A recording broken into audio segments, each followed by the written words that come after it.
Archie, to the Zoom room for another Art of Letting Go live session. So let us dive in to today's. I think let's start with pathways because we never get there. So let's do 10th pathway. Yeah. To higher awareness.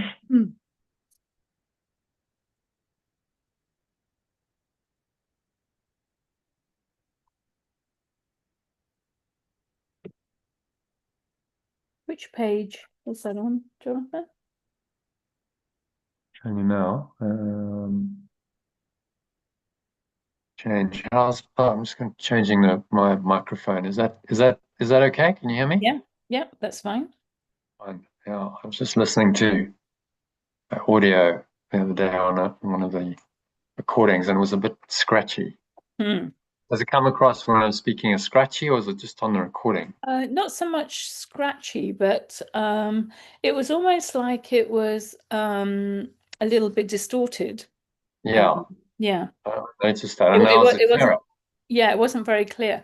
No, actually, this is your audio before was better. This one. Can you say a few words again? Yeah. So testing, 1, 2, 3. Oh yeah, that's okay. That's okay. Okay. Yeah. Yeah, I switched the microphone. So I'm just going to try that. All right.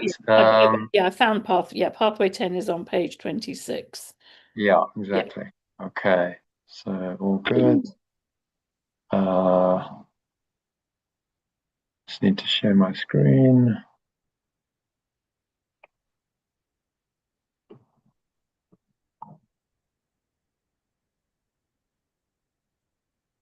Give me a moment to do that.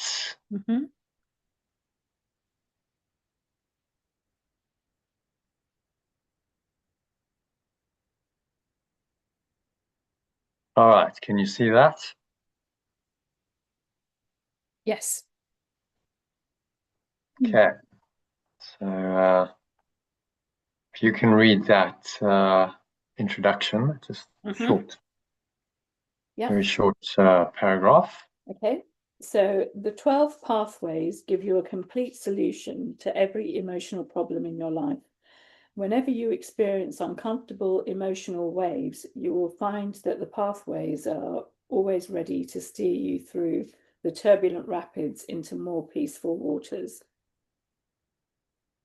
Yeah, which is a nice little intro. Remember, we've done overcoming addictions. We've done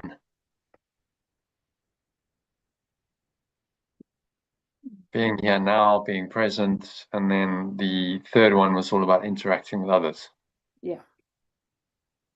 So this now leads us into higher awareness. Discover our higher awareness.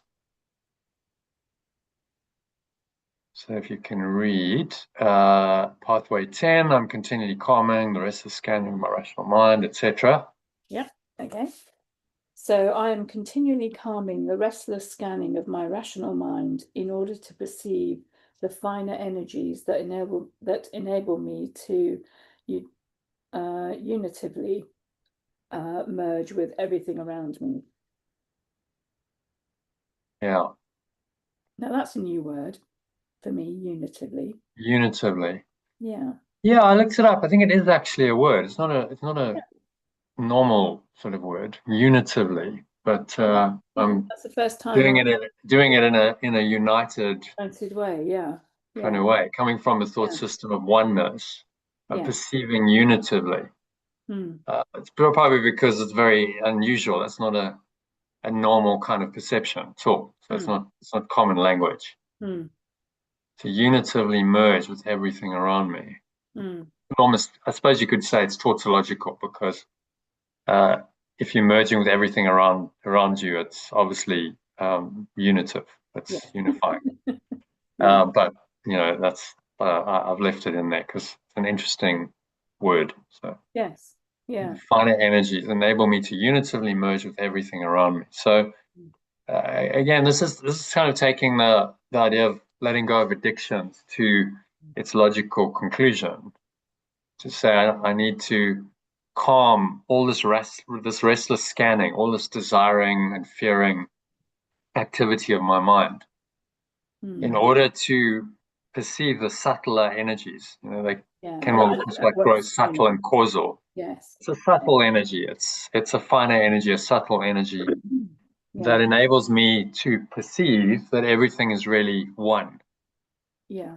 Gross awareness doesn't allow us to perceive that. Gross materialistic awareness just sees bodies, forms, separation.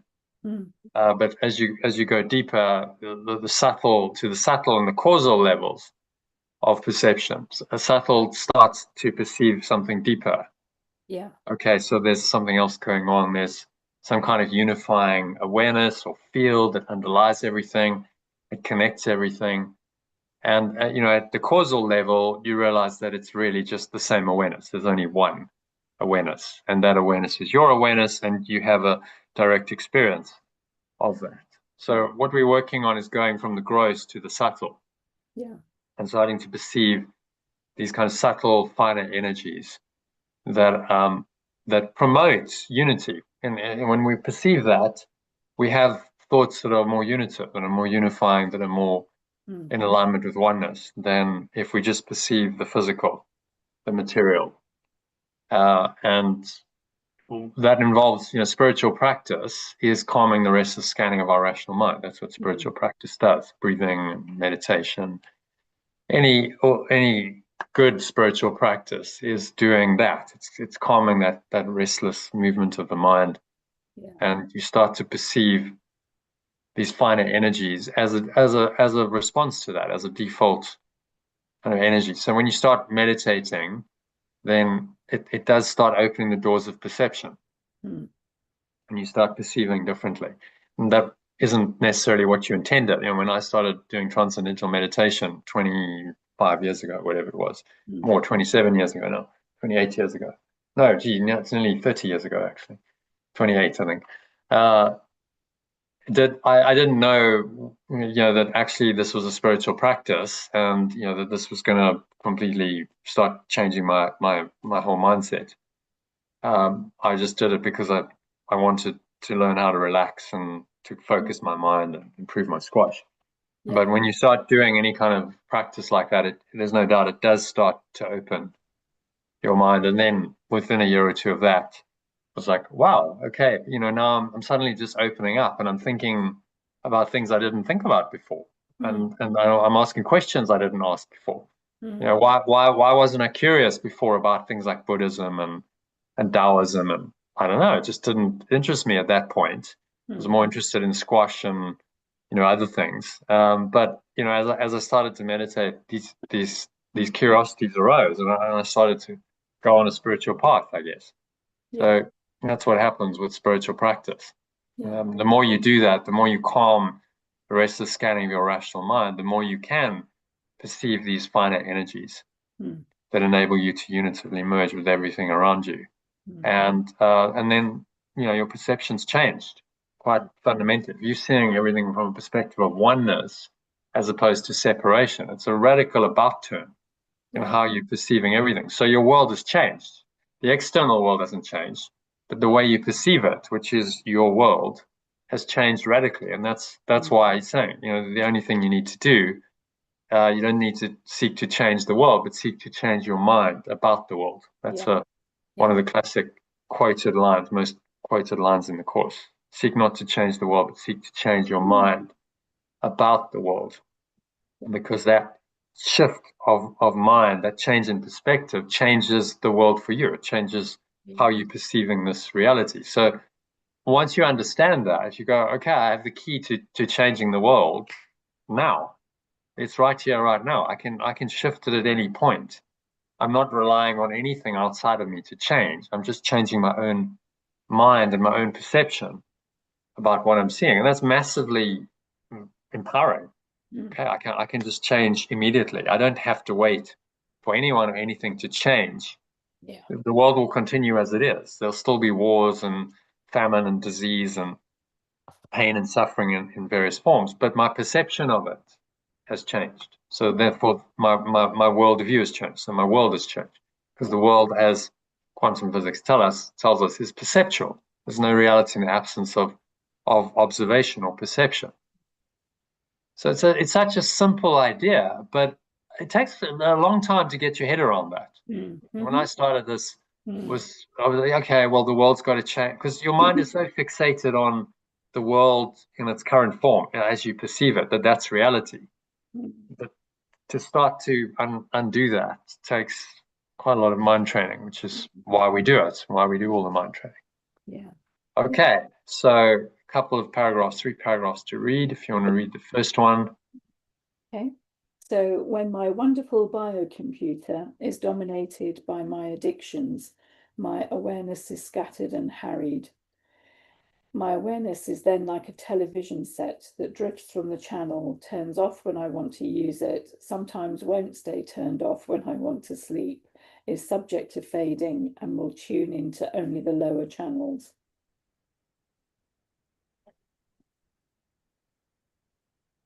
Yeah. So thoughts on that? Yeah. So when we're all over the shop, I was going to say all over the place, Yeah. then basically you can't tune in properly,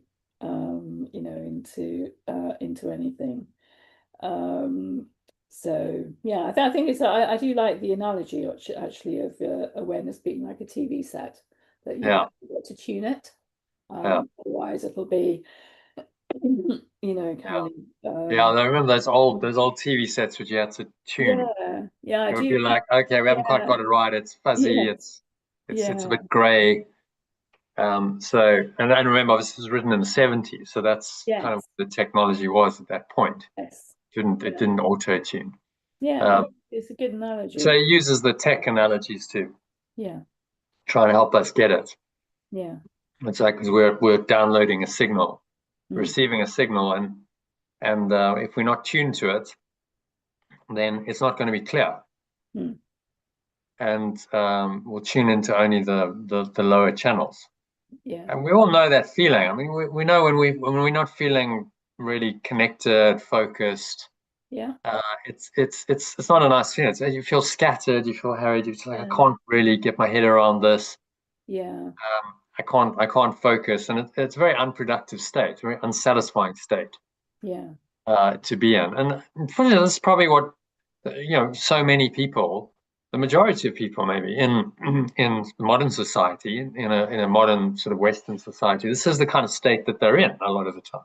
yeah, yeah, And it's just, they think it's normal. They're so used to it that they think this is normal, and just distracted all the time. Hence we have social media, and mm, all of the internet, and mm, so many distractions, apps, and that just feeds straight into that. That yeah, just perpetuates that scattered awareness, yeah, rather absolutely. than clarity.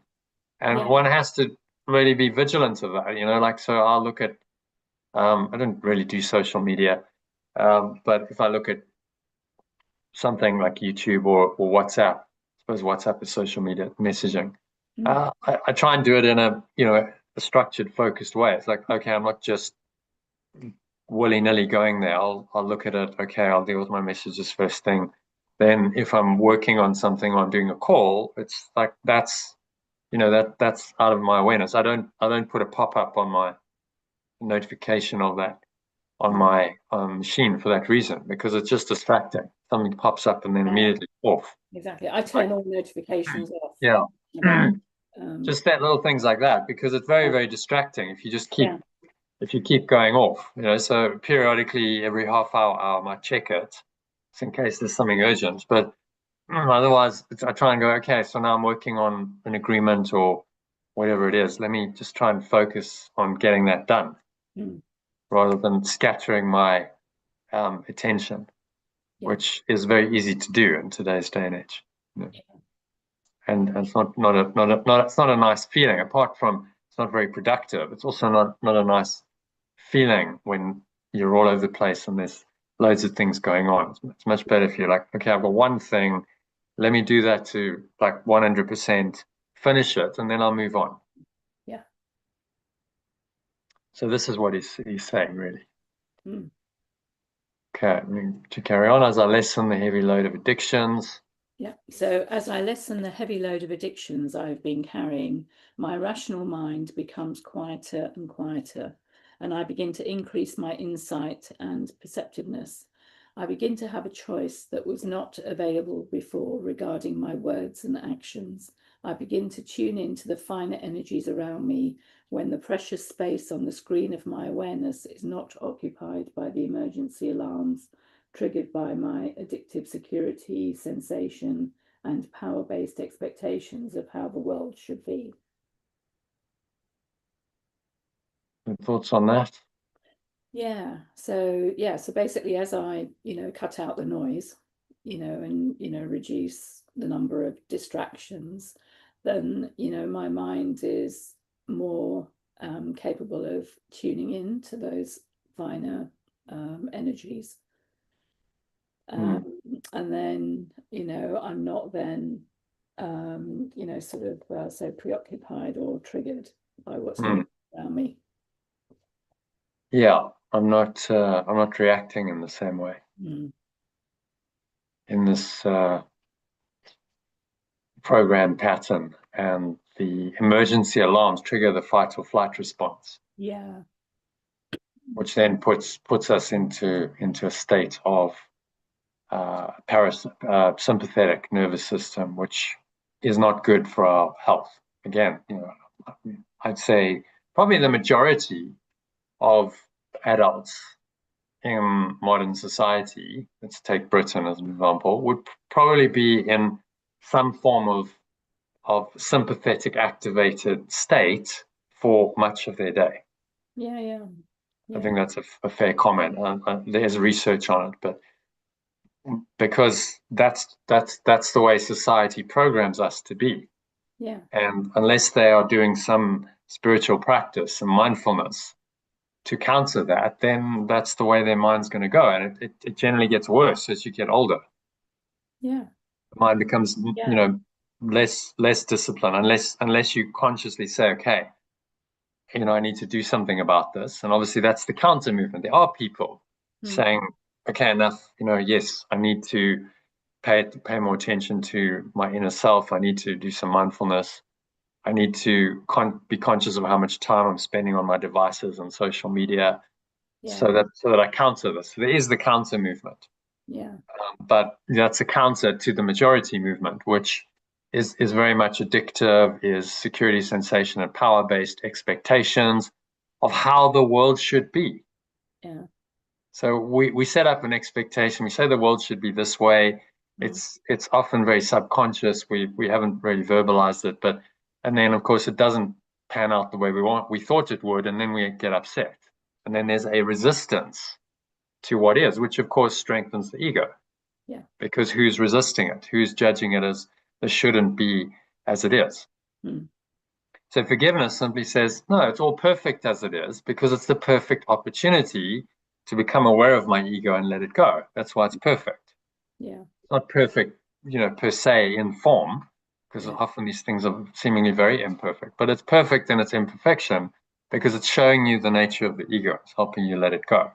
Yeah. Again, simple insight, but massively powerful. Once you understand that, okay, well, whatever the difficulty is, whatever the security, sensation, and power-based addiction is that I'm experiencing now, this is helpful because it's showing that to me so that I can let it go, so I can ultimately free myself from it. So, that's why this is a good thing. This is helpful. But you have to have this higher perspective of, okay, my goal then, my purpose is awakening. My purpose isn't achieving anything on the level of form. Yeah. Because if you look at it from the level of form, then it seems that your expectation, which was a good one, was gonna serve you in some way. Now that's been violated, and how can that be good? That's got to be bad. So you have to upgrade your whole thought system. You're not going to do this by just going, okay, it's the same thought system. I'm just gonna practice some mindfulness and let go. It'll help a little bit, but if you still have that egoic system in place, you're not going to be able to let go of the thought that, well, something's happened and this isn't good. Yeah. And then you judge it as bad and you resist it.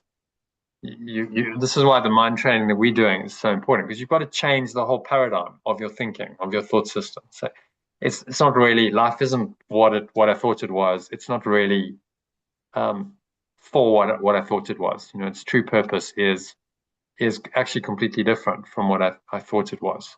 Mm-hmm. And that paradigm shift then underlies all of the mindfulness practices and so on. And you're then practicing the mindfulness to help you accept that paradigm shift more fully. You might have accepted it conceptually, but then an addiction comes up and you experience the pain of that expectation being violated, and then you go, well, actually, I haven't obviously accepted it fully because I'm still upset, I'm still resisting. And then, of course, the forgiveness is, well, let go of that part of the ego's thought system to correct your mind so that you go back to your right mind. Mm-hmm. And you let go of all the security, sensation, and power-based addictions, which are just part of the ego's system. So it's psychologically, it's actually really, really simple what we're doing, but the practice of it is difficult. It requires a lot of discipline, self-discipline. Yeah. To discipline your mind to do this. Yeah. And then he goes on in the next one. He talks about preferences again, which he talked about in 1 to 3. So this is almost like a summary of pathways 1 to 3. He's just sort of revisiting it and saying, well, this is how this is going to help you get to higher awareness. So if you read the third paragraph. Yeah. So the cultivation of preferences in place of addictions does not keep my rational mind churning and constantly searching, for preferences are not sought after goals that keep me restless. Preferences let me stay in touch with the here and now, moment by moment experience of life. They enable my mind to become calmer and clearer so that it functions as a powerful, quiet, focused, peaceful, and effective servant to my higher awareness all the time. Yeah, so revisiting that idea of preferences versus addictions, which is an important distinction. We're all going to have preferences in this world. Yeah. It's inevitable. Do you prefer tea or coffee? Yeah. An obvious one. Or just water, or do you prefer warm weather to cool weather? Do you prefer, many do you prefer showering to bathing, and so on and so on. Yeah. We're all gonna have those preferences. That's part of the human experience, because you have to choose. So, but are you attached to those preferences is the question. And if you're attached, then if you don't get what you preferred, then you're going to suffer. Then there's going to be resistance. And so then it's not a preference, then it's an attachment. Yeah. So I think we have to be very honest, coming back to that theme of honesty, about what is a preference and what's an attachment or an addiction. Yeah. If it really is easy come, easy go, I have a preference, but yeah, take it or leave it. Yeah. Take it or leave it, and genuinely you look inside and you go, yeah, I'm not really bothered. So yeah, whatever. Then fine, no issue. But if you go, oh no, that's just a preference, but if I don't get my preference, then I feel a little bit upset, then it's an attachment. Let's say you have a preference. I mean, this is where it gets, addicts are very clever with this. They'll go, oh, well, I have a preference for a cigarette now and then, or I have a preference for a glass of wine now and then. Okay, so then don't do it for a while and see what happens. That's how you test it. Yeah. So don't have a cigarette today and see how that works. And if you feel like, oh, I really want a cigarette, or I really want the glass of wine, or whatever it is, then you're attached to it. Just be honest about it, because there's a desire, there's a craving. Yeah. And you can feel that, like I really want. Okay, it's not a preference then; it's an attachment. And the way out of that is to be honest about it first of all. That's why in the Alcoholics Anonymous 12-step program, I don't know if you're familiar with it, yes. But they talk about the acceptance that of your current state. Yes, I'm an alcoholic. I have to accept that, and that I have a problem with alcohol. Otherwise, I can't heal. Yeah. Because I'm just in denial. I'm saying, no, I don't have any problem. I drink, but my drinking's under control. It's all fine. You know, like I like a few drinks. What's the problem? It's very socially acceptable. And people rationalize it. It's only when they go, okay, yes, you know, I really do have a problem. So I acknowledge that I'm an alcoholic. I'm addicted to alcohol, in other words, and therefore I'm willing to do something about it. Therefore, you know, I'm going to go on this process. Because until you accept that, you know, you have that problem, how can you solve it? Yeah. So that honesty is really, really important in this context. So where am I? Is it a preference, or is it a form of addiction? And any suffering when you don't have your preference then means that it's an attachment to an addiction to some extent. It might be minor. Okay, you know, I didn't get my glass of wine, and I'm just a little bit. But nevertheless, that's something to work on. Okay, I can, you know, I need to let that go. And obviously, the way to work on it is just keep abstaining from it, which is why abstinence is a spiritual practice. So, okay, I'll abstain from it until that craving is gone, and then I might go back to it, or maybe I just don't feel the need to. Yeah. I don't, you know, I'm not bothered. So why go back to drinking, let's say, if it's alcohol, when you're not really bothered? Yeah, I had that. I never really got attached to it. I drank a little bit when I was in my late teens and 20s. But I was a professional squash player and just didn't. I never really like. Okay, like I'm really into this and I really enjoy it. Yeah. So at some point I was like, does this really work for me? Does it serve me? Why am I even doing it? I don't really particularly like the taste. I don't like the way it makes me feel. I don't like the way people behave when they're under the influence of alcohol. So just drop it. And it was quite easy for me because I wasn't really attached to it. But you know, if you're attached, then obviously it's harder. Even if you're not an alcoholic, you know, somebody's just like, oh, I really like my glass of wine or two every night. You know, and that's part of my routine. Then there's an attachment. Yeah. So you have to be very honest with yourself, and you know, this is the way out of the ego, because if you allow it an inch, it's going to take a mile. Like that attachment keeps you in the ego. If you're not willing to look at it and undo it, then that's a fortress of the ego, and you're not gonna fully awaken until you've dealt with that. So it's what Yeshua calls full transfer of training. Yeah. It's like take these principles, apply it universally across your entire life, and deal with all of these problematic areas where there are addictions, where there are attachments. And that's a process that's going to take you years potentially. You know, that's the journey of the rest of your life, but that's okay, because you're working on it and you're cleaning your mind, you're freeing your awareness for now something higher to come in. And then, you know, that higher awareness will direct you on the right path. Okay. So instead of now all of your time and energy be consumed with these addictions, you're now open and free to engage in things that are more transformational, more powerful for yourself and for the world. Yeah. So it goes hand in hand. You can't be really living your life on purpose if you're consumed with addictions. It's not possible, because too much of your time and energy is locked into those. And yeah, even if those are sort of running in parallel and you think it's okay, you'll find that at some point there's a contradiction. You know, you have to choose. Well, you know, which do I choose? Do I want to honor my addiction, or do I want to honor my higher purpose? Because they're going in opposite directions here. Yeah.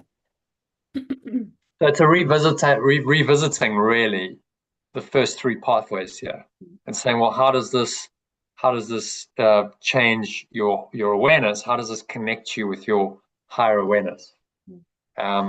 So we kind of covered it already, but I think it's useful to relook at it and say it's really important to do this foundational work, because otherwise this higher awareness is going to be elusive. You can't have higher awareness if you're strongly addicted to anything, because that addiction is going to override that. Yeah.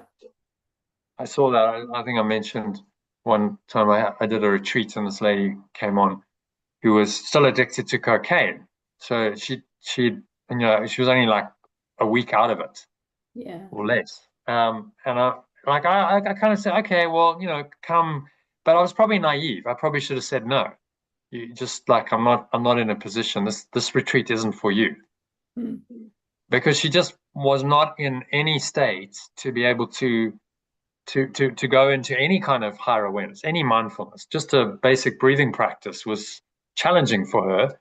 And as soon as I started to get, that was just the warm up on the first night. As soon as we started to get into deeper stuff on morning one, she just headed for the hills. She went into the little town in Mozambique, and checked herself into a hotel. And I'm like, okay, good lesson for me, because she was way, way too addicted to be open to any kind of higher awareness. She needed another process, designed for someone in that position, which is why they have these rehab centers and so on, because, just an ordinary, just do a bit of meditation and so on, isn't going to cut it when you're that strongly addicted to whatever it is, the substance. It's a class 1 or schedule 1 drug. It's highly addictive. So it was a good lesson and just to see how her mind was not able to comprehend what she comprehended on some level. She was like, I can see what you're trying to do here, but no, I can't accept that. There's no way because her ego was so strongly addicted, that her ego could handle that. And then she just ran away. Okay. So we can probably handle the 11th pathway, maybe. Not that long. And then okay. Well, should we just do all 3? And then that's maybe, and then it's done. It's not that long. Yeah. And then do the lesson, and we've got another hour, 15 minutes. Okay, so hopefully we'll manage. Yeah. Okay, so I'm constantly aware. So 11th pathway, I am constantly aware of which of the 7 centers of awareness I am using, and I feel my energy, perceptiveness, love, and inner peace growing as I open all my centers of awareness. Yeah. So these centers of awareness are called chakras in the ancient yogic tradition. Chakras, energy centers, doesn't really matter what you call them. And this is pointing us to those areas, to those centers that help us to grow in love, inner peace, as I start opening up.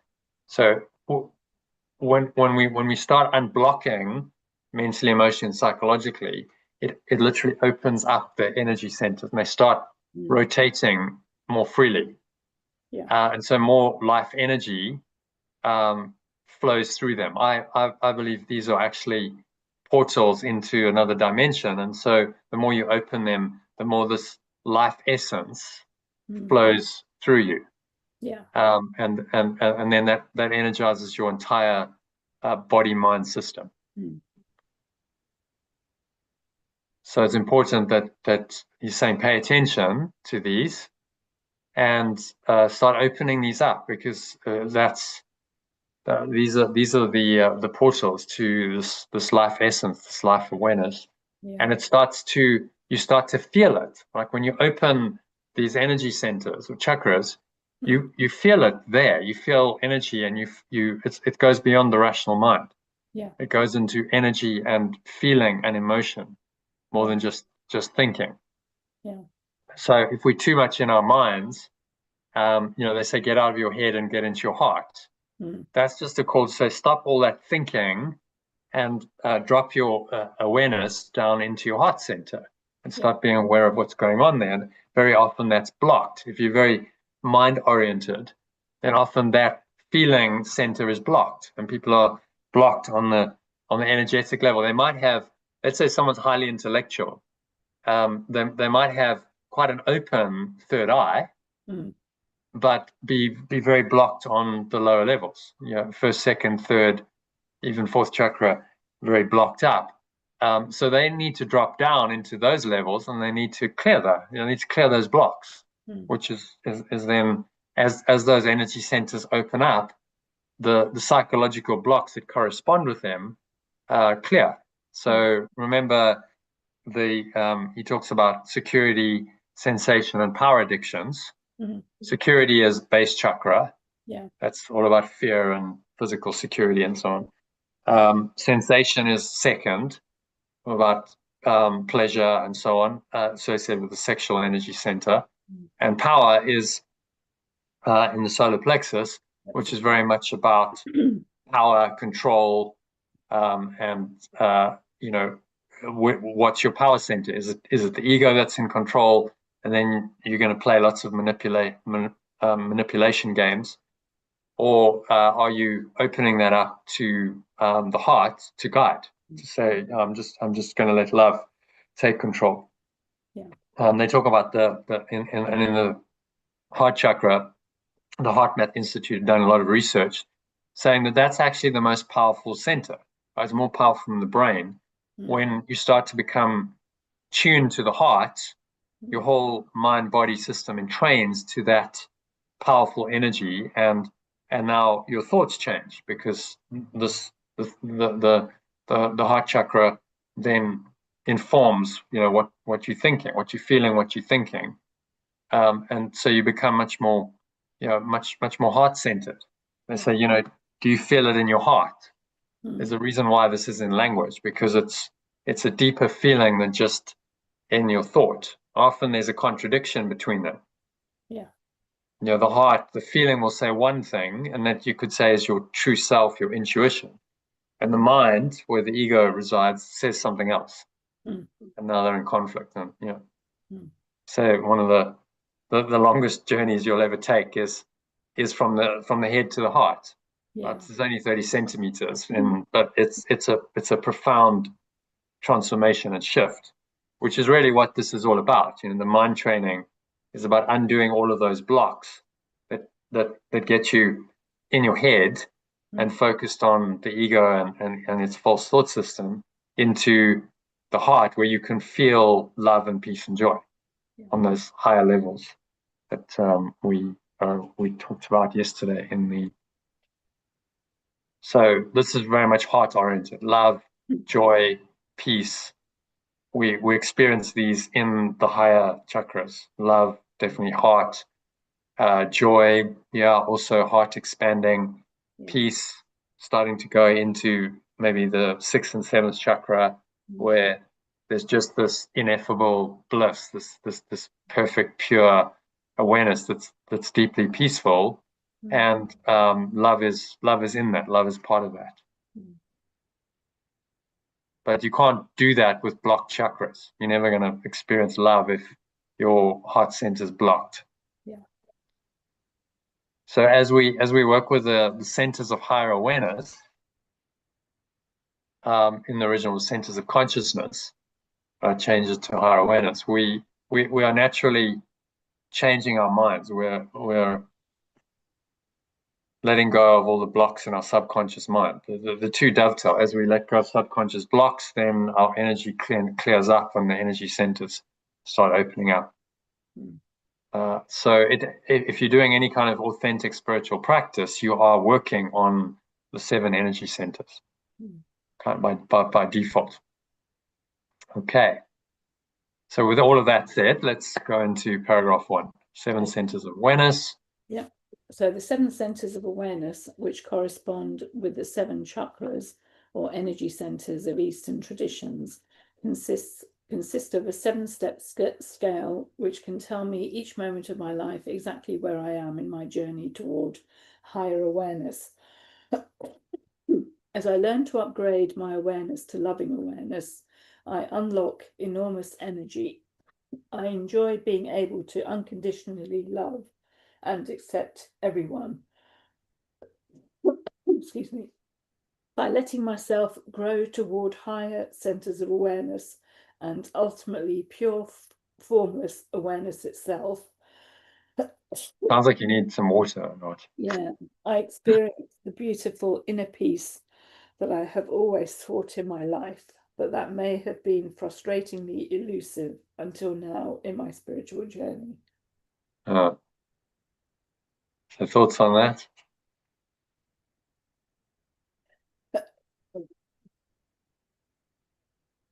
about basically being aware of the chakras, and excuse me. Okay. Yeah, basically working with your chakras. So what you said earlier, Jonathan, about, so being aware, for example, of our heart center. Oh, excuse me. It's okay. Just take your time. Yeah. Drink some water if you need to. Yeah, I don't know. Oh.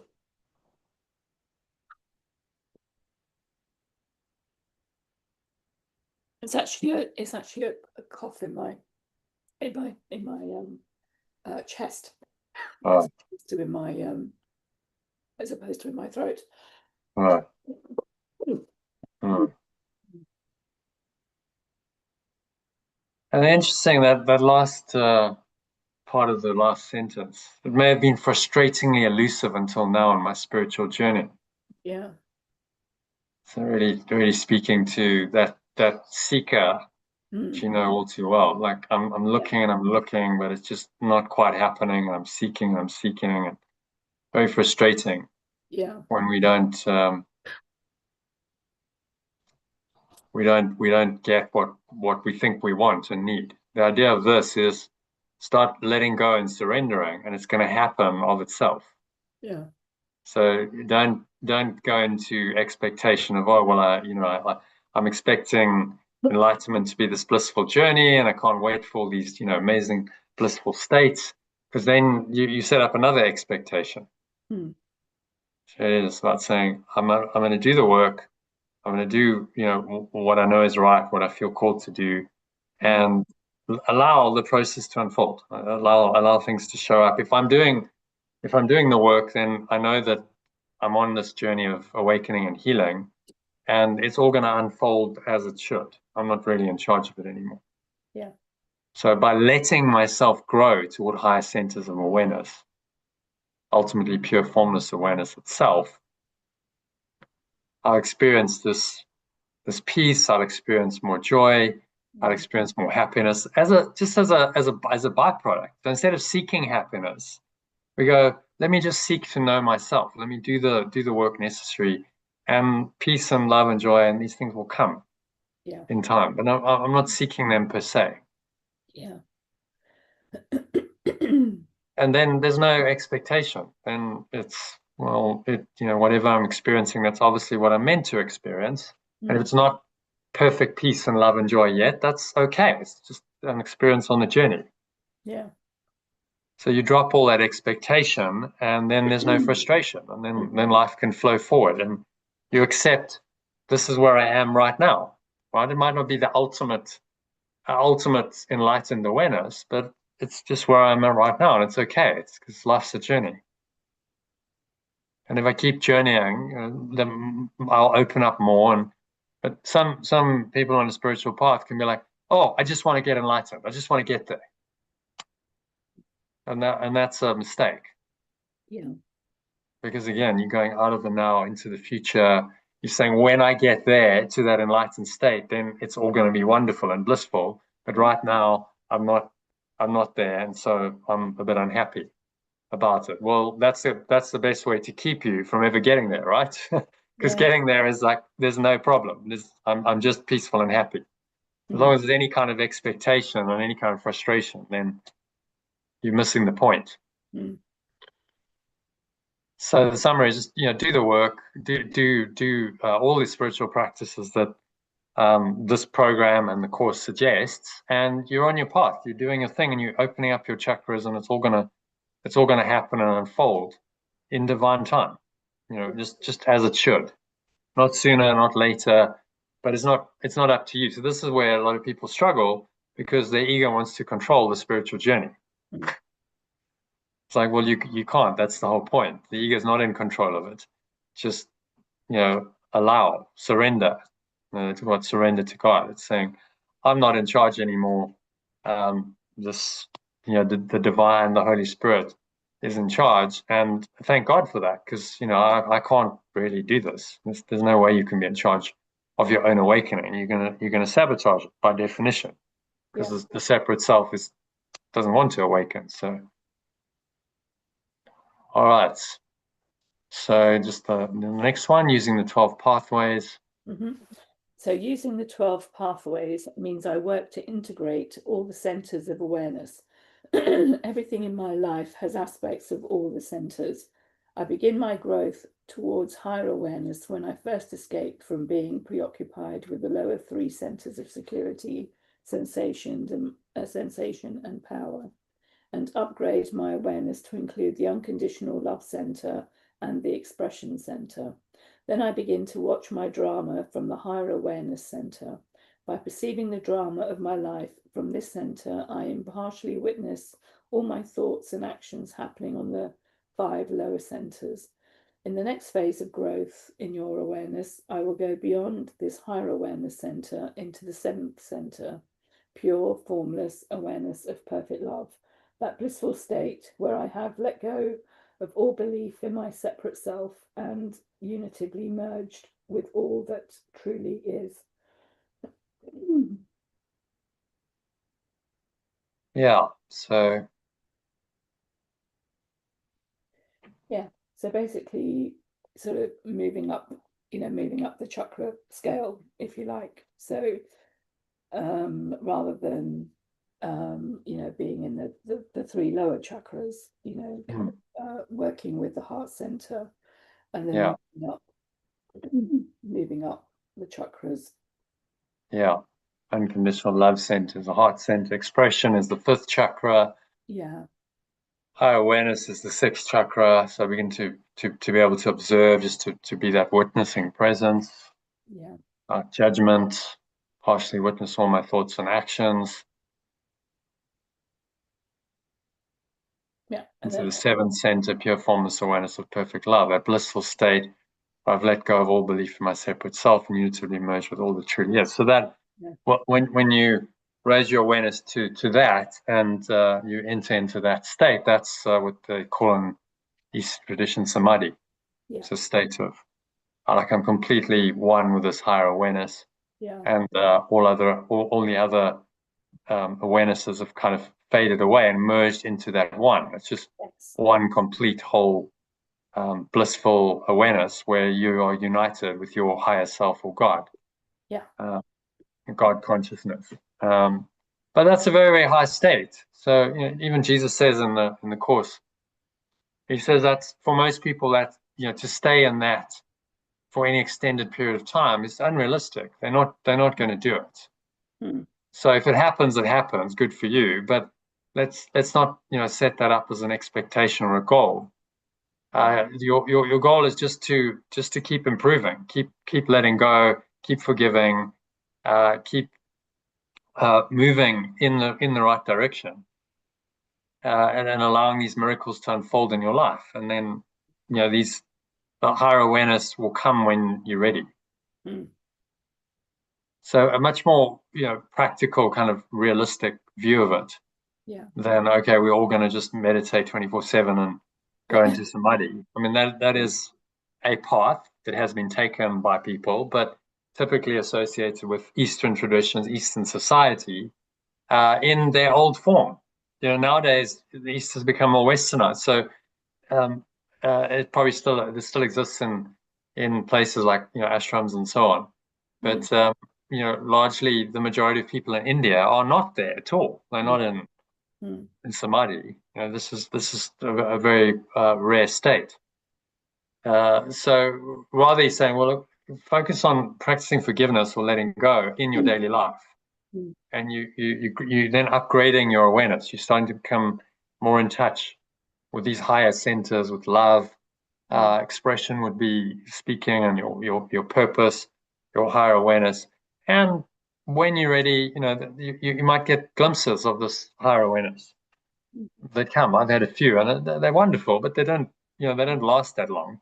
Don't expect to suddenly just go into that awareness and bliss out for forever. It's even if you go into a really deep meditation for an hour or two, you're going to come out of that. You'll come back down into a more kind of normal state of awareness where still in subject object dualistic perception, and you're dealing with other people and things and events. And that's really what the course is designed for. It's designed to help you to navigate your daily life and to perceive all these things correctly, which is where we are, and that's probably the most helpful. That's why he's given it to us at this point. And these other awarenesses are potential, but he's saying they'll come when you're ready. Just go through the process, do the work, and at some point, maybe not in this lifetime, maybe in this lifetime, who knows? Maybe you'll have this perfect unity consciousness. You go into samadhi and experience it, and that would be what the course would call a revelatory state, a revelation.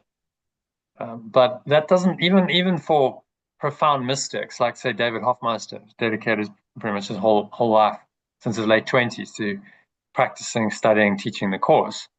He's only had a handful of those, like 3 revelatory experiences in his whole life. So it's not like it happens every day. It's more like a glimpse. It's an opening. A door opens. You have a look through the door. Maybe you take a step through the door, and then you're not ready to go fully into that, so you come back, and then life continues. But now you've had that expanded perspective. If I think of my own experience, I told you about the Vipassana retreat.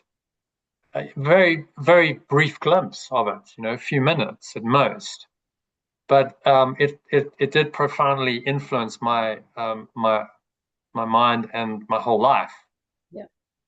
After that, so that profound glimpse was enough for quite a profound transformation to happen and to take everything to a higher level.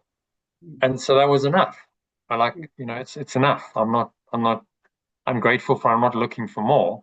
If I have another one at some point, then obviously that's what needs to happen at that point for my further evolution. But you don't go seeking it and craving it and expecting it, because that again is an ego block. Yeah. Just do the work and trust that this process is unfolding exactly as it should, if you follow your path. So that's why it's quite nice to have a path that okay, I'm on the right path here. If I do this work, all the stuff's going to happen of itself. I don't need to go, okay, now how I'm going to open up my heart chakra, or how, because that can get a bit overwhelming and a bit tricky. Okay, well, I don't actually know how to do that. So Jesus is saying, look, I'm giving you the teaching, I'm giving you the path, follow it, and by default, if you do these mind training exercises, you're going to be awakening. Yeah. So I leave the design to me. He knows what he's doing. You just have to do it to the best of your ability and in as well in as disciplined a way as possible, and you'll get the benefit. And all this stuff will start happening, and you'll start feeling things opening up and shifting and changing in ways that you couldn't really have conceived of before. Yeah. Okay. So pointing us to more feeling, more connection with these higher states, which leads us nicely into the 12th pathway, which concludes our 12 pathways. So let's go into that. May as well. Yep. So I am perceiving everyone, including myself, as an awakening being who is here to claim his or her birthright to the higher awareness, who is here to claim his or her birthright to the higher awareness planes of unconditional love and oneness. Yeah. So this is saying that it ends up in this perception of ourselves and others as awakening beings, as part of this great process of awakening, the at-one-ment. And I perceive everyone through that. So interesting, it ends up there. It doesn't end up in samadhi. It ends up in, this is the unity consciousness experience, which all the great enlightened beings of the world have attained and spoken about. So I operate in unity consciousness. I see everyone as my brother. We're all one, and it's a lovely state to be in. It's a lovely perception to have of everyone. And it's almost the ultimate test because human beings are difficult. So many people don't behave in accordance with love and unconditional oneness. In fact, that's a very small minority do. Yeah. So now, but you can see everyone from that perspective, even though they're not there themselves and not behaving that way. That is quite an accomplishment. It's a great achievement, which is why we give honor to people who've attained it. You know, the great masters like Yeshua and the Buddha and so on, because they've done something really, really difficult to accomplish. Okay, so first paragraph, you and everyone you meet. Yeah, so you and everyone you meet have the capacity to experience clear perception, wisdom, effectiveness, peace, and love. We are equal beings, but unless you have consciously worked toward higher awareness, this hidden splendor within may be smothered by the addictive games that keep you separated and isolated. It will help us in our journey to higher awareness, as well as being most helpful to others, if we regard everyone, including ourselves, as fellow travelers on the road of awakening. I like that. You know, that regarding everyone as fellow travelers on the road. Yeah. Yeah. Immediately it softens your judgment. It's like, okay, so this person might be behaving unkindly, or outright attacking, hostile, aggressive, and you know all the egoic manifestations. But they're on their road of awakening too. That's just where they are. Yeah. So who am I to say that they shouldn't be there? Who am I to say that it should be different? Because I'm not in control of their journey. I can't dictate where they are and where they're not. And so you start letting go of the judgment. Yeah. Okay, they're just where they are, and that's okay, because at some point they will evolve. Yeah. And who am I to say when that should be? Yeah. Am I God? Am I in charge of their journey? No. So all I can do is change my own mind about them and about their behavior. That's what I can do. So, which is forgiveness. Yeah. That's the power that I do have. Whatever they do, I can choose to perceive it as I want. Yeah. That's the only power we have. And so then you stop trying to control everyone else. Yeah. And say you should be doing this and you should be doing this, and you're not making me happy. Your behaviors, you just say, well, I can change my perception of it. So even if it's like really abusive behavior, let's say physically abusive behavior, you can still change your mind about it, and then you can make a choice. You can say, okay, well, I don't want to be with that person because they physically abuse me. Let's say, so I choose to let it go, but I'm not doing it that out of a state of fear or anger or hatred or it's just okay. That doesn't really serve me. So I'll disconnect from that person. So it's not saying you can't make practical choices. You can, but you're doing it from a higher place. Yeah. Whereas if you do it from a place of fear or anger, or then yes, you separate, but you're very fearful that they'll come and find you and abuse you again, or you're very angry with them. So now that anger festers in your mind for years and years, and you give yourself cancer and so on. None of those are higher outcomes. If you can just go, I actually chatted to a lady once who was in a very abusive, physically abusive relationship with a guy for nearly 20 years. And she got out of it the right way. She just sort of had to go through this journey herself of letting go of that ego that had. She said, I had to realize that I played my part in it. I wasn't the victim. It was a codependent thing. I was doing it as well as him.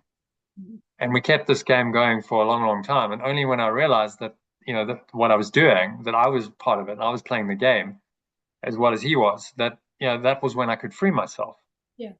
And in the end, she said, it was what it was. And I'm grateful for the life lessons that it gave me. So, I've got no anger, I've got no grievance towards him because it was part of my awakening. And, I am where I am now, 10 years on, or however old, I think it was 10 years later. that spoke to her. You know, I've grown and I've evolved so much, and so that was a necessary part of the journey.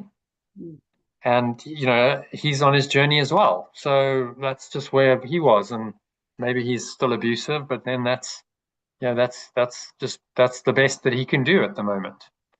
So you know, really, it was a great demonstration of forgiveness in action, of how even in these really difficult, traumatic situations that could be psychologically scarring for the rest of your life, you can make a higher choice, as she did, and there was no trauma left.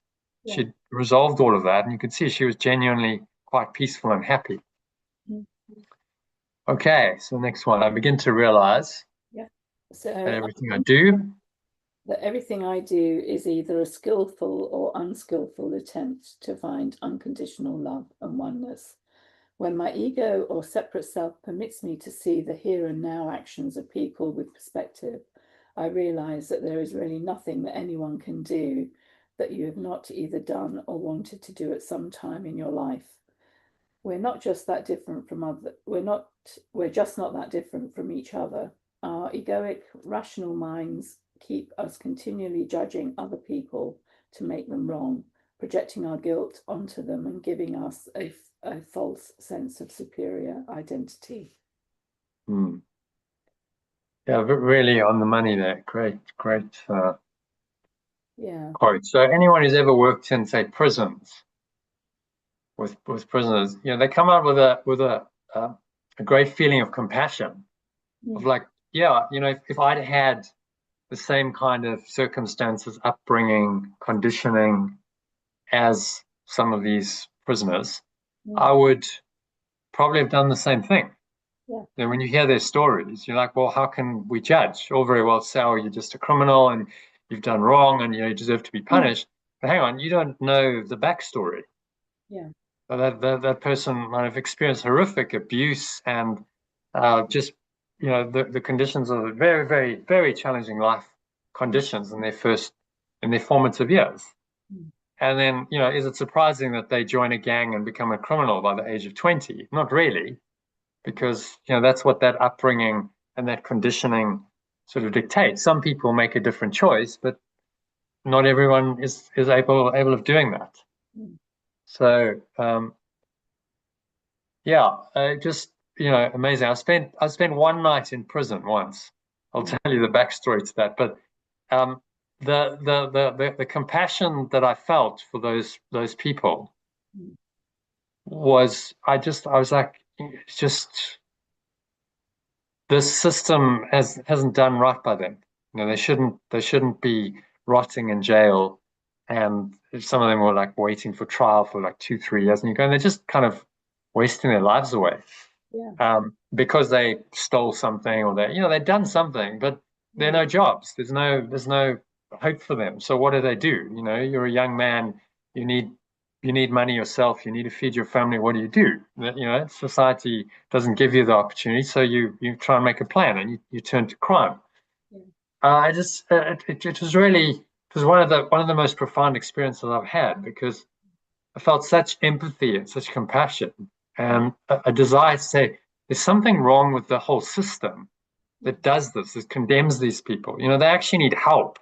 They are mentally and emotionally sick. They need help, not judgment and condemnation. But obviously we know, you know, our legal system and our penal system doesn't work that way. Yeah, it's not coming from a basis of compassion and understanding mostly. It's so you did wrong. The rule is that, you know, off you go, and you're going to stay in prison, where there's very little rehabilitation that takes place in most of these prisons. You know, they're more likely to come out a criminal, having spent time in this criminal society for however long, 5-10 years. You're more likely to learn all the ways of the criminals, right? Because you're going into criminal society. That's what prison is. Rather than saying, okay, you know, there's any kind of genuine willingness to forgive and transform. So instead of punishing, you say, okay, they should all go into a correctional facility where they're taught a better way. You know, their minds they need to be healed, essentially, healing facility. So, but that would be a fairly advanced society that does that, and we're not there yet. Society is still operating at the lower levels of, say, scientific materialism. Well, I don't think we're even integral yet. Are you familiar with the levels of spiral dynamics? You come across spiral dynamics? Sorry, of what? Spiral dynamics. No. Let's take a little dip into that. Spiral dynamics explained. Yeah. So there you go. Can you see that? Mhm. You go from beige, which is instinctive, very survival oriented, Yeah. just base level survival of the individual, to purple, which is magical, animistic. That's traditional cultures, myths, legends, all that kind of stuff. Mhm. And then red, impulsive, egocentric. Think Donald Trump. Red, ego, power, warlord, Yeah. control the world, with no sort of awareness that there's something beyond me. At blue, you go into purposeful authoritarian, so that's often a religion. Which says, God is more powerful, there's something more powerful than any individual. Yeah. And society largely at the moment is orange, maybe some aspects of green. So orange is very much what dominates our Western materialist society. It's about achieving, it's thinking rationally, thinking scientifically, using things to achieve goals and outcomes, create technology, create solutions to apparent problems. It's very good at doing that. But it's not very good at seeing the bigger picture, at the holistic viewpoint. So the green is more about community, more egalitarian. We say the greens, that the tree huggers. Life is one. So it's starting to move into the kind of holistic areas of life, and then you go into integrative, where you start understanding the integral model, like not just as a theory, but you live it. You start understanding the interconnections between the interior and the exterior, and the interior and the individual and the collective. You start understanding the lines, levels, states, and types, and living it. And then turquoise would be a holistic society. So the only way we're going to get at that kind of system is society evolves to an integrative or holistic level, and we're largely still at orange, achievist and strategic. So there's a lot of evolution that needs to happen, but that's the journey. This journey of awakening is a individual as well as a collective one. When enough people start thinking differently, then the society moves up, and we've seen that over the last, say, 50 years. The green movement's really come to the forefront as a counter to orange, to say, well, orange is great at some things, but it's very limited in many ways. So we need another kind of thinking, and so you get that, but society's still just kind of flirting with that in terms of integrative and holistic. There's no society on the planet at the moment that's there, and so these are largely it's largely uncharted territory for us, which is both, can be a little bit scary, but also exciting. To say, okay, well, let's go and explore that. And let's see if we actually applied all of these 12 pathways individually and collectively, let's see what kind of society we can create. Yes. Yeah. A society based on love and compassion rather than on judgment. Yeah. And condemnation and fear and guilt and so on. And if you look, actually, just as a footnote in history, if you look at what happened in 500 years ago in Europe, the Reformation, it was a shift from that level of blue, very authoritarian, very guilt-oriented. The church was the main major power in society. It was a shift from blue to orange, and then that played out over the last 500 years.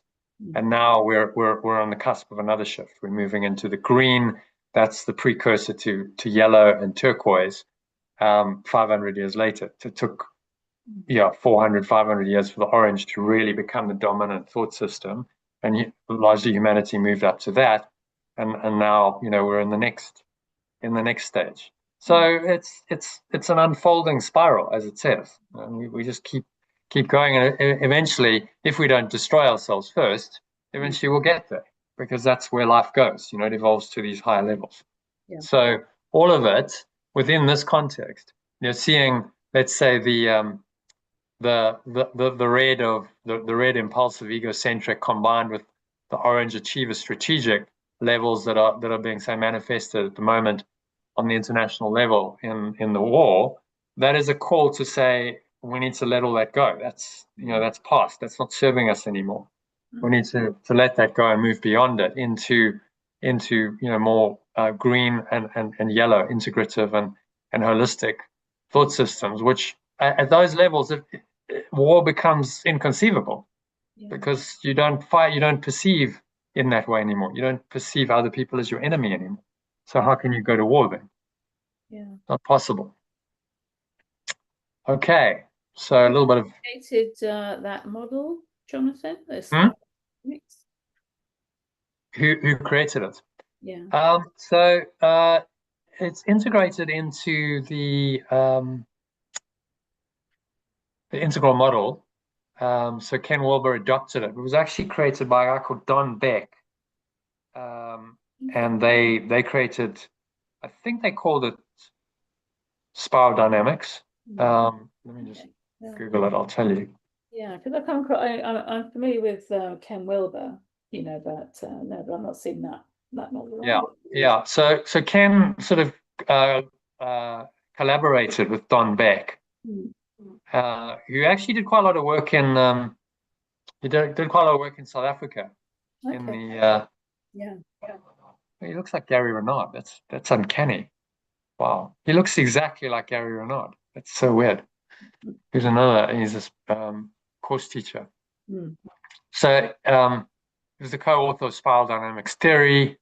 Don Beck and I'm not sure who his colleague was, I forget now. And then they worked with Ken Wilber, and he incorporated it in the integral model as the developmental model. There's many developmental models, but he took this one because he thought it was obviously the best of them.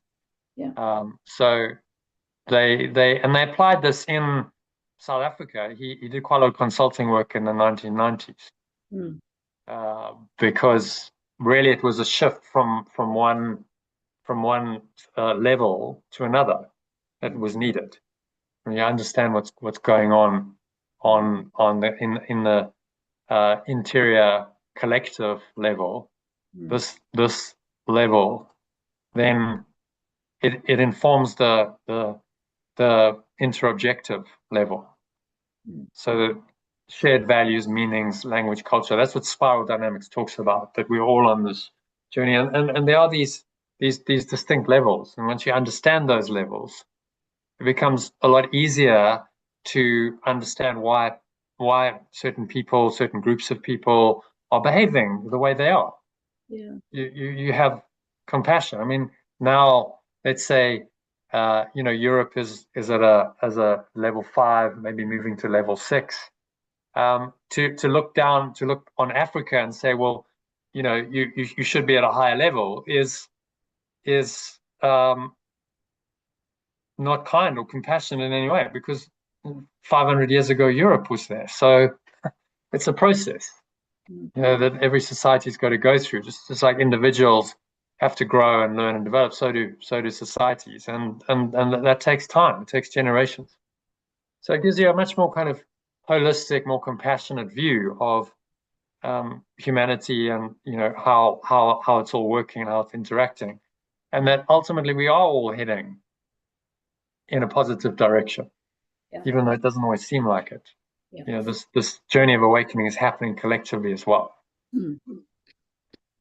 Yeah, so check it out. Spiral Dynamics. There's loads of information online, and I found it very fascinating, very, very, very interesting theory. There's many like it. It's one developmental model. Yeah, they are on many similar, but it's quite a good one, I think. Okay, so where were we? 12 pathways. Let's go back to the 12th pathway.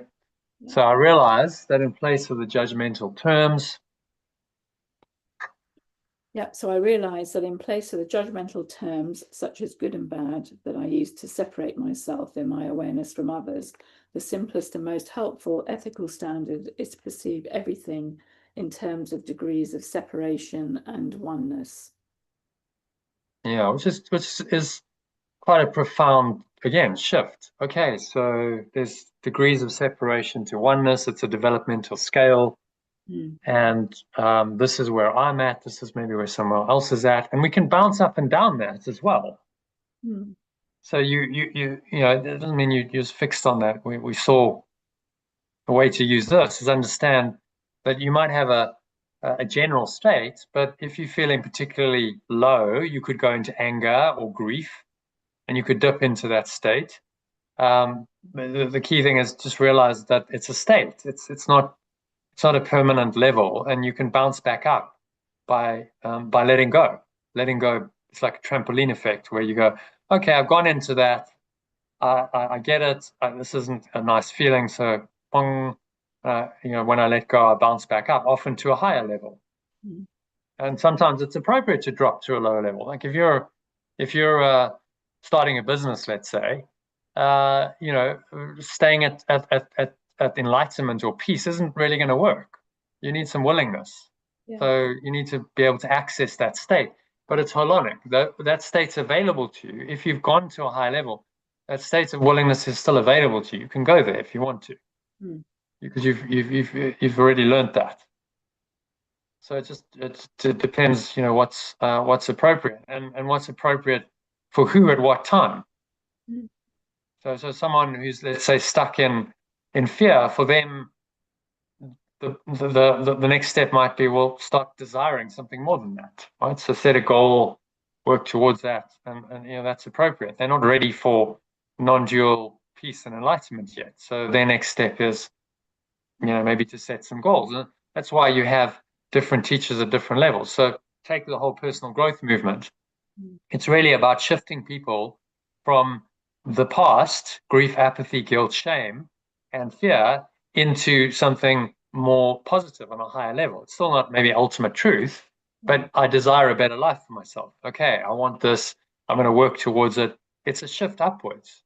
So you're moving from the first lane, which is tamas in the Eastern tradition, which is very apathetic, low energy, very much past-based, into rajas, which is more future focused. So that's the kind of shift that happens at the level of 100. You're moving into, okay, I can actually do something about it. I can change my mind and I can change my future.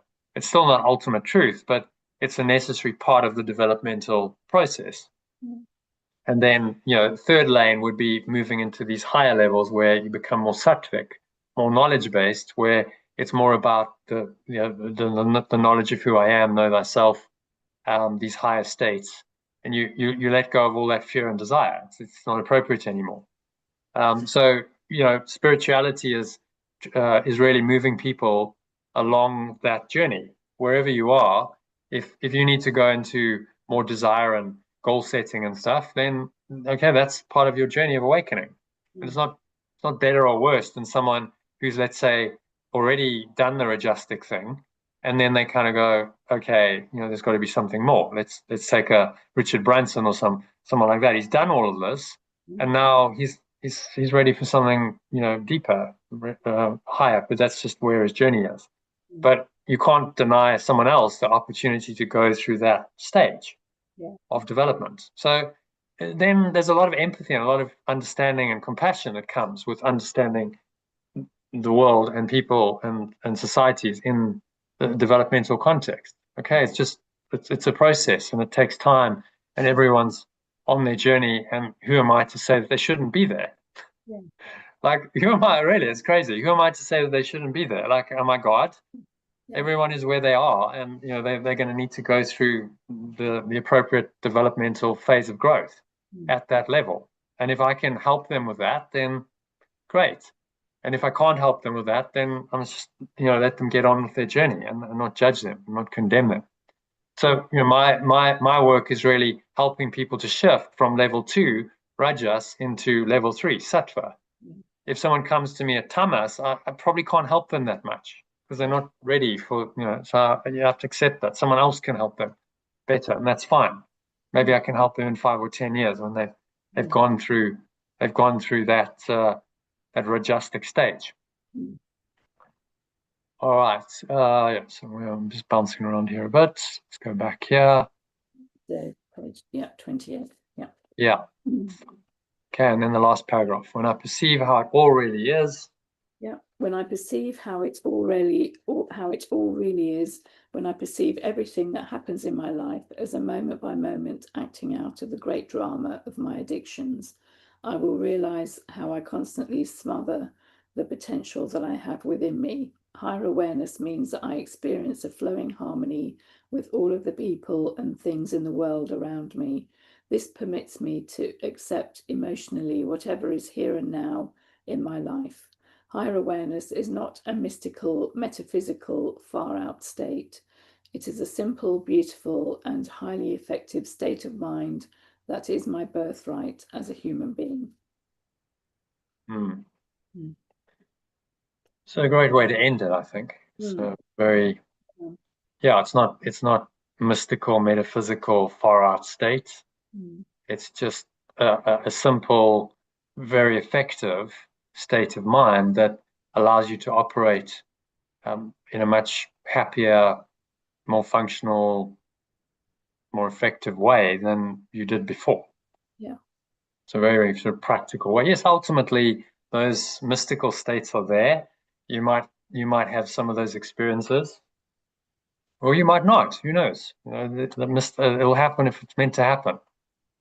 But in the meantime, you can stay in what I call flow, right? A flowing harmony. This flow state is a state where your miracle mind is a state where synchronicities seem to happen. Things are easier. You don't get upset as much. If you do, you can let it go and you can re-enter the flow state. So that's really what he's training us to do. All this mind training is training us to do that. And if the mystical states come as part of that journey, then great. Well, that's where you are, and fantastic for you. But for most people, the mystical, metaphysical, far out states are so far away from their current reality that, as Yeshua says in the course, like, don't even spend much time thinking about that. It'll happen if it's meant to happen, but just focus on the process I'm giving you, and that's going to take you in the right direction. That's your next step on the journey. So really lovely. I love these 12 pathways. The guy who came up with them, Ken Kai's, was obviously awakened or awakening, understood a lot of the Eastern teachings and framed them in a nice sort of structured way as some kind of developmental system. You can start at pathway 1 and you can work through. But again, it's holistic, because now you've got all 12. You can focus on one every day if you wanted to, and just work with that one. You could do them in sequence, 12, and then recycle and go back to the beginning. Or you can dip in and say, well, right now I have challenged my relationship, so let me go and look at pathways 7, 8, and 9, because that deals with relationships. Many ways of using them. So it's something in your toolkit.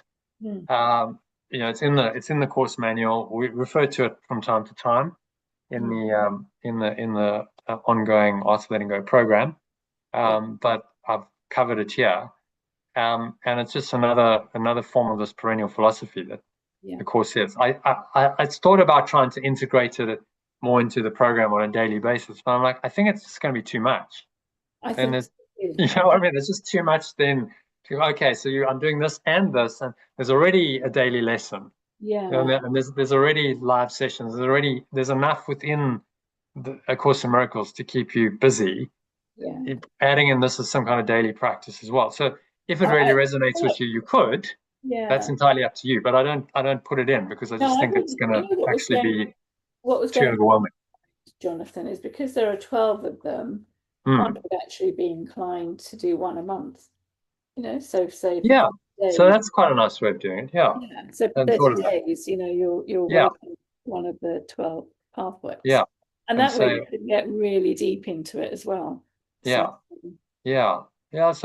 that's quite a nice suggestion, again, like it's difficult to include that in the program. No. This is I'm talking aloud for what I would do myself. Yes, yeah. But I hadn't thought of that. 12 makes sense. Do one a month and really focus on that. Go deep into that. Yeah. And then you'll probably find that the others come, because one pathway leads you into the others. Yeah. If you start mastering one, it's going to help you with all of them because they're all interconnected. Yes. Yeah. So yeah, but by all means, do that. Start with pathway 1 this month and say, okay, so every day I'll just read it. You have to. It's pretty short to take you a couple of minutes to read. Just read, reflect, contemplate, and whatever's coming up for you that day, try and view it from that context. So, okay, so I mean, you could start by, for example, just examining what your addictions are, for example, things that you're attached to. That could be a really interesting exercise, for a month. Observe, well, what am I really attached to? And then just, journal or, contemplate on it or meditate. Yeah, exactly. Yeah. You could also do it in batches of 3. You could do the first 3 in a month and then the next 3 in a month, and so because they kind of interlock, they're interrelated. It's kind of a group. It's another way. The idea of doing it. I don't know that these days, Jonathan. One of the things I want to do is actually the concept of slow. Have you come across that? Like there's the slow food movement, the slow travel movement. And it's all about slow. Rushing. Yeah, it's about the journey through things, but really, kind of taking your time and really savoring something. So that's my approach. So I would actually take one a month. Good. Well, let's keep in touch about that. Let me know how it's going. Because that'd be interesting to see what your experience is. Yeah. And it's something that then I can share with others and say, well, look, you don't have to do this. Yeah. But this could, if you have the time, this is another way of using this material and working with it over the course of a year. Yeah. Yeah, so that's the 12 pathways. Let's just go and sum them up, maybe, so we do a little recap. Just read all 12, so we get the kind of the whole picture of all of them.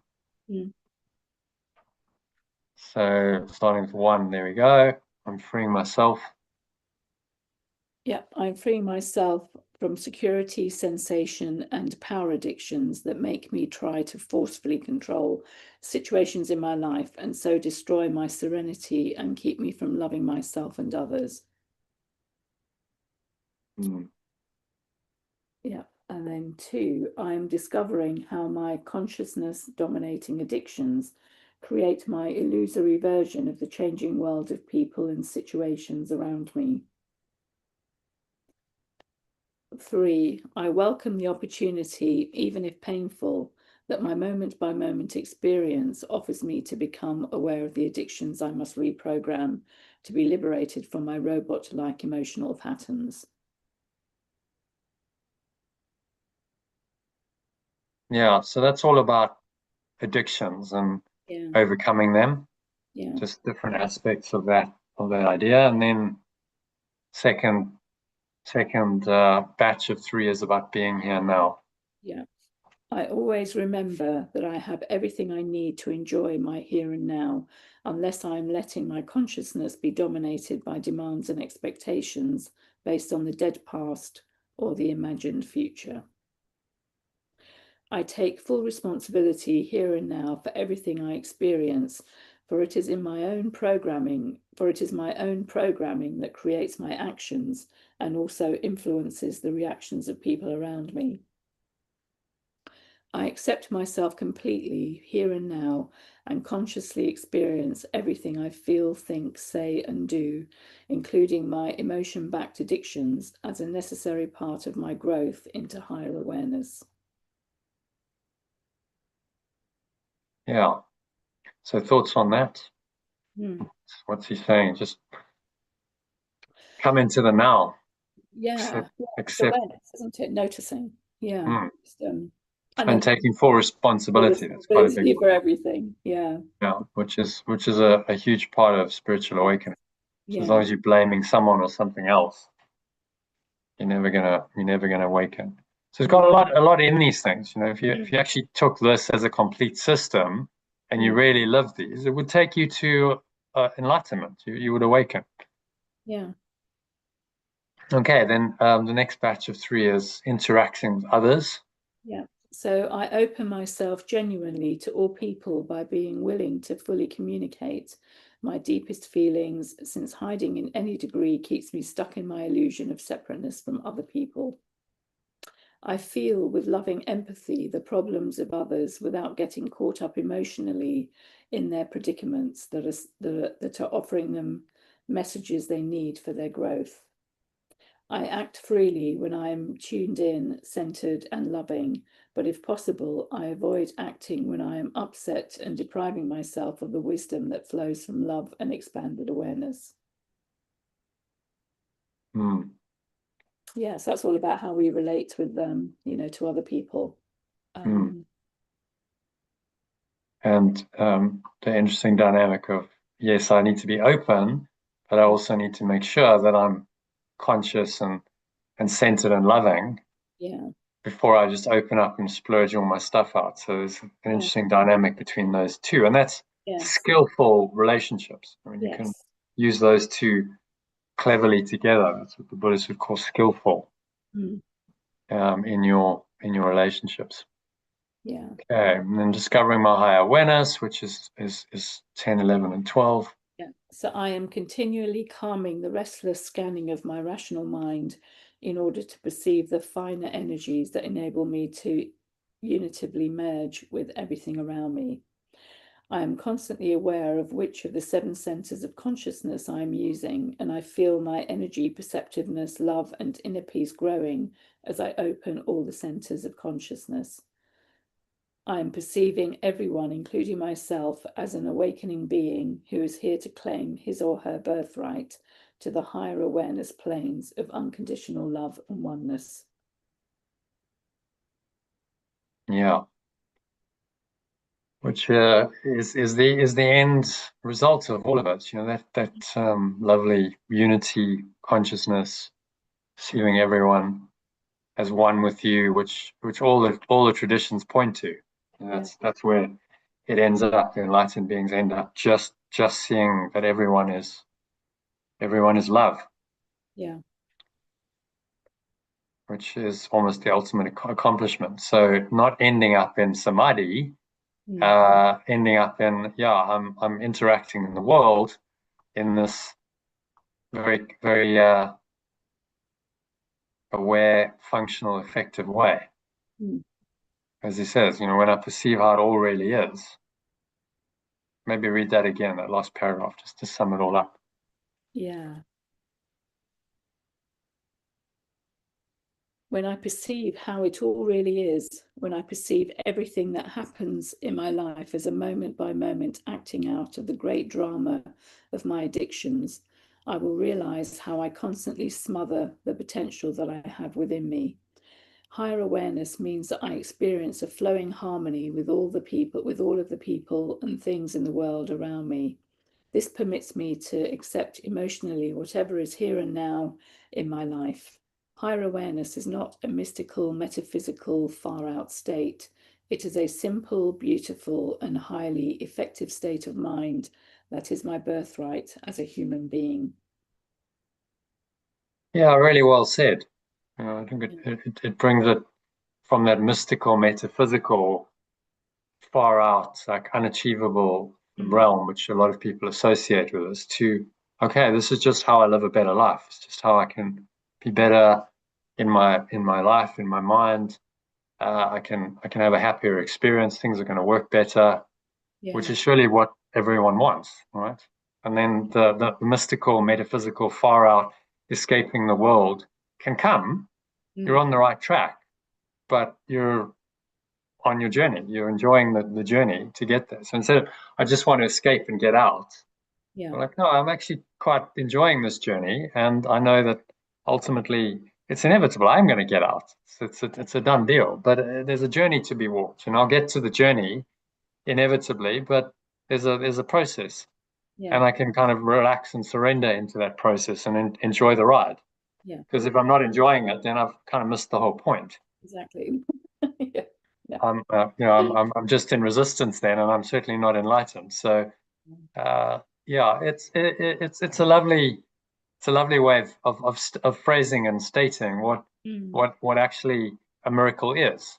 Right? This is the miraculous state of mind. When you're living in this way, you're living A Course in Miracles. You're living in the domain of the miraculous. So. Mm. So it's not at all that mystical, metaphysical, far out. I'm going to do these amazing things like walk on water or turn water into wine or raise the dead, which Yeah. is what I perceived miracles to be when I first started studying A Course in Miracles. It's actually just living a happier, more peaceful, more functional, more effective life. Yeah. That's the miracle, and it's going to happen in moment by moment in many many different ways. But Yeah. those little miracles start taking place, Mm. and it's just so helpful for your life. If you think you didn't have all that, how would your life be? Well, it would be difficult. It'd be grinding your way through. It'd be struggling and stressing and straining, and Yeah. what so many people do instead of flowing. Yeah. So really, I love the way he's framed it. I think it's a very practical, Mm. achievable kind of spirituality that anyone with any desire to live a good, effective life would say, yeah, well, why not? Why wouldn't I want my life to be Yeah. that way? So yes, like anything, there's some work to be done. I Mm. get that, Mm. but it's worth doing because the benefits are ongoing, they're immediate, moment by moment, but they're so profound in my life. And Yeah. then I'll just let all of the metaphysical, mystical stuff happen as it happens. I'm not seeking that. Yeah. It's a very, very practical approach to it all, which I love. So yeah, I use them as you see fit. I hope that was useful. Mhm. And that brings us to our lesson. If you have time, we have about 10 minutes. I don't want to rush the You want lesson, to go?